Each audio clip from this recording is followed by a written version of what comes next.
boys and girls. Tonight is Monday night, and I'm doing this recording after we just had our Zoom meeting, and it was so good to see your faces. And for those of you that were not able to join us, we completely understand, and hopefully you'll be able to join us on Fridays. I look forward to those 2 times that we get to spend together each week and get to find out more about each other and get to laugh and kind of get to be together as a family. So just know that I'm always thinking about you. I told you today that we were going to start a new chapter book. I loved getting to read and do some recordings on Charlie and the Chocolate Factory. And so our new book that we're going to be reading is called Wayside School is Falling Down. And remember, this story has a lot of funny things that happen in it. So you have to take, everything that you know about a school and things that happen. This school is going to be doing a lot of weird things. We're going to do the first 2 chapters today, and we'll continue having these recordings kind of spread out through the next few weeks. This book has 15 chapters, and so we're going to start off with chapter 1, A Package for Miss Jules. Louis, the yard teacher, frowned. The schoolyard was a mess. There were pencils and pieces of paper everywhere. How did all that junk get here? He wondered. Well, I'm not going to pick it up. It wasn't his job to pick up garbage. He was just supposed to pass out the balls during lunch and recess and also make sure the kids didn't kill each other. He sighed, and then he began cleaning it up. He loved all the children at Wayside School. He didn't want them playing on a dirty playground. As he was picking up the pencils and pieces of paper, a large truck drove into the parking lot. It honked its horn twice. Beep, beep. Then twice more. Beep, beep. Louis ran to the truck. Quiet, he whispered. Children are trying to learn in there. And he pointed at the school. A short man with big bushy hair stepped out of the truck. I have a package for somebody named Mrs. Jules, he said. I'll take it, said Louis. Are you Mrs. Jules? Asked the man. No, said Louis. I have to give it to Mrs. Jules, said the man. Louis thought for a moment. He didn't want the man disturbing the children. He knew how much they hated to be interrupted when they were working. I am Mrs. Jules, he said. But you just said you weren't Mrs. Jules, said the man. I changed my mind, said Louis. The man got the package out of the back of the truck and gave it to Louis. Here you go, Mrs. Jules, he said. Ugh, Louis grunted. It was a very heavy package with the word fragile printed on every side. He had to be careful not to drop it. The package was so big Louis couldn't see where he was going. Fortunately, he knew the way to Mrs. Jules' class by heart. It was straight up. Wayside School was 30 stories high with only 1 room on each story. Mrs. Jules was at the very top. It was Louis's favorite class. He pushed through the door to the school. Then he started up the stairs. There was no elevator. There were stairs that led down to the basement, too. But nobody ever went down there. There were dead rats living in the basement. The box was pressed against Louis's face, squishing his nose. Even so, when he reached the 15th floor, he could smell Mrs. Mush's cooking in the cafeteria. It smelled like she was making mushrooms. Maybe on the way back, I'll stop by Mrs. Mush's room and get some mushrooms, he thought. He didn't want to miss Mrs. Mush's mushrooms. They were her specialty. He huffed and groaned, and he continued up the stairs. His arms and legs were very sore, but he didn't want to rest. The package might be important, he thought. I have to get it to Mrs. Jules right away. He stepped easily from the 18th story to the 20th story. There was no 19th story.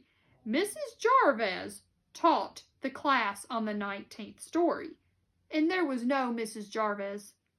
At last, he struggled up to the final step, up to the 30th story. He knocked on Mrs. Jules' door with his head. Mrs. Jules was in the middle of teaching her class about gravity when she heard the knock. "Come in," she called. "I can't open the door," Louis gasped. "My hands are full. I have a package for you." Mrs. Jules faced the class. "Who wants to open the door for Louis?" she asked. All the children raised their hands. They loved to be interrupted when they were working. "Oh dear, how shall I choose?" asked Mrs. Jules. "I have to be fair about this. I know, we'll have a spelling bee, and the winner will get to open the door." Louis knocked his head against the door again. "It's very heavy," he complained. "I'm very tired." "Just a second," Mrs. Jules called back. "Allison, the first word for you is heavy." "Heavy," said Allison. Heavy. Heavy. "Very good. Jason, you're next. Tired." "Tired," said Jason. Sleepy. Tired. Louis felt the package slipping from his sweaty fingers. He shifted his weight to get a better grip. The corners of the box dug into the sides of his arms. He felt his hands go numb. Actually, he didn't feel them go numb. "Jenny, package."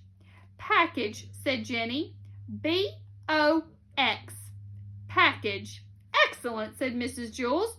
Louis felt like he was going to faint. At last, John opened the door. "I won the spelling bee, Louis," he said. "Very good, John," muttered Louis. "Are you going to shake my hand?" asked John.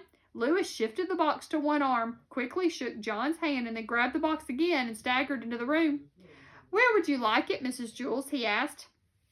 "I don't know," said Mrs. Jules. "What is it?"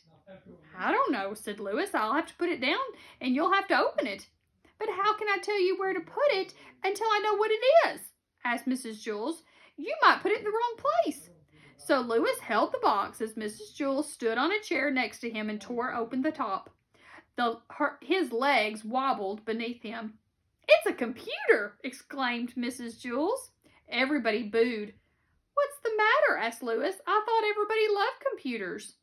"We don't want it, Louis," said Eric Bacon. "Take it back, Jack," said Terrence. "Get that piece of junk out of here," said Marisa. "Now, don't be that way," said Mrs. Jules. "The computer will help us learn. It's a lot quicker than pencil and paper." "But the quicker we learn, the more work we have to do," complained Todd. "You may set it over there on the counter, Louis," said Mrs. Jules. Louis set the computer on the counter next to Sherry's desk. Then he collapsed on the floor. "Now, watch closely," said Mrs. Jules, and everyone gathered around the new computer. It had a full-color monitor and 2 disk drives. Mrs. Jules pushed it out the window. They all watched it fall and smash against the sidewalk. "See," said Mrs. Jules, "that's gravity." "Oh, now I get it," said Joe. "Thank you, Louis," said Mrs. Jules. "I've been trying to teach them about gravity all morning. We've been using pencils and pieces of paper, but the computer was a lot quicker." Chapter 2, Mark Miller. Mrs. Jules rang her cowbell. "I would like for you to meet Mark Miller," she said. "He and his family just moved here all the way from Magnolia." Everybody stared at the new kid. He stood in the front of the room. His knees were shaking. He hated having to stand in front of the class. It was as if Mrs. Jules had brought him for show and tell. He felt like some kind of weirdo. He just wanted to sit at a desk and be like everybody else. But worst of all, his name wasn't Mark Miller. His name was Benjamin Nushmut. And he had moved from Hempleton, not Magnolia. But he was too scared to mention that to Mrs. Jules. He was afraid to correct a teacher. But he was too scared to mention it, and so he didn't. "Why don't you tell the class a little bit about yourself, Mark?" suggested Mrs. Jules. Benjamin didn't know what to say. He wished he really was Mark Miller. Mark Miller wouldn't be scared, he thought. He would probably have lots to say. Everybody would like him. Nobody would think Mark Miller was weird. "Well, I guess I better find a place for you to sit," said Mrs. Jules, and she put him in an empty desk between Todd and Bebe. "Hi, Mark," said Todd. "I'm Todd. You'll like Mrs. Jules. She's the nicest teacher in the whole school." "No talking, Todd," said Mrs. Jules. "Go write your name on the blackboard under the word discipline." "Hi, Mark," said BB. "I'm BB Gunn." "Hi," Benjamin said quietly. He decided he'd have to tell Miss Jules his real name at recess. He cringed. He didn't know why, but for some reason he had trouble saying his own name. "And what's your name, little boy?" an adult would ask him. "Benjamin Nushmut," he would answer. "What?" "Benjamin Nushmut." "What?" "Benjamin Nushmut." "What?" "Benjamin Nushmut." "What?" "Benjamin Nushmut." "Oh, nice to meet you, Benjamin." He never knew what it was that made that person suddenly understand. When the bell rang for recess, everyone charged out of the room. Benjamin slowly walked to Mrs. Jewls' desk. Somehow he had to tell her. Mrs. Jewls was sorting papers. "Oh, hello, Mark," she said. "How are you enjoying class so far?" "Fine," said Benjamin. "Good. I'm glad to hear that," said Mrs. Jewls. Benjamin shrugged. Then he walked out of the room. If I had told her my name, she would have thought that I was weird for not telling her sooner, he realized. He stood at the top of the stairs and looked down. Recess was only 10 minutes long. It didn't seem worth it to go all the way down and then come all the way back up. He didn't have any friends down there anyway. He had never been more unhappy in his whole life. He sat up at the top step. "Mark Miller," he said out loud. It was an easy name to say. Mark Miller probably would have made lots of friends by now, he thought. Suddenly, he heard a low rumble. Then the stairs began to shake. It felt like an earthquake. The whole school is going to fall over, he thought, and he put his head in between his knees. The rumbling got worse. "I'm going to die, and nobody will ever know who I am," he worried. The new kid, Mark Miller, the weirdo." But it wasn't an earthquake. It was just all the kids running back up the stairs. "Hey, Mark, why are you sitting that way?" asked Dee Dee. "You look funny," said Ron. Benjamin looked up. "How come you weren't at recess?" asked Jason. "We looked for you everywhere." "Couldn't you find the playground?" asked Kevin. "It's just straight down," said BB. "You can't miss it." "But don't go into the basement," warned Sherry. "Whatever you do, don't go into the basement." "We'll go down together at lunch," said Todd. "Then you won't get lost." Benjamin smiled. He was glad everybody seemed to like him, or at least they liked Mark Miller. He wondered if they would like Benjamin Nushmut too. The bell rung and Mrs. Jewls standing in the doorway. "Now, everyone get inside." She made Todd put a check mark next to his name on the blackboard for being late. Mrs. Jewls handed a stack of worksheets to Damien and asked him to pass them out to the rest of the class. Benjamin looked at his worksheet. At the top corner there was a place to put his name. He didn't know what name to put. Mark Miller or Benjamin Nushmut? He left it blank and started working on the first problem. Louis, the yard teacher, entered the room carrying a white paper sack. "Benjamin forgot his lunch," he said. "His mother just brought it." "Who?" asked Mrs. Jewls. "Benjamin," said Louis. "There's no Benjamin in my class," said Mrs. Jewls. "Are you sure?" asked Louis. "It looks like a good lunch." "I know all the names of the children in my class," said Mrs. Jewls. "Well, I'll just leave it here until I figure this out," said Louis, and he left the lunch on Mrs. Jewls' desk and walked out of the room. Benjamin frowned. He looked at the white paper sack on Mrs. Jewls' desk. He couldn't tell Mrs. Jewls his real name now. She would think he was making it up just to get a free lunch. He wrote Mark Miller at the top of his worksheet. But one of these days, he knew he would have to tell her his real name.